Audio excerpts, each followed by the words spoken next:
आपण आलेलो आहोत या मंदिरामध्ये। हे मंदिर आहे महादेवाचं। हे आहे मंदिर। मंदिरामध्ये छान असं महादेवाचं मूर्ती आहे। नंदी विराजित आहे। मोठा नंदी आहे। त्याच्यावर समोर हरिहरेश्वरचं शिवलिंग आहे।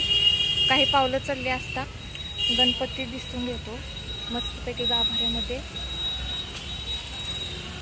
ज्योतिर्लिंग स्वरूप असल्यासारखं छान मनमोहक सुंदर असं महादेवाची पिंड आहे। कालभैरव पण इथं विराजित आहे। पार्वती पण विराजित आहे।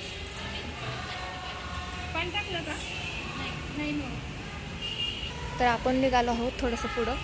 हे आहे मंदिराचा गाभारा।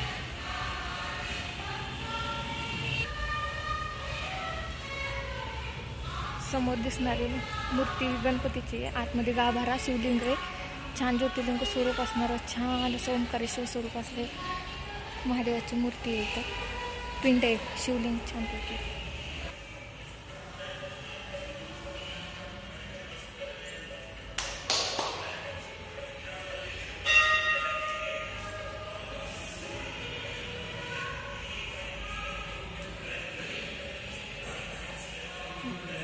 माता पार्वती विराजित आहे। आपण घेऊया महादेवाचं दर्शन।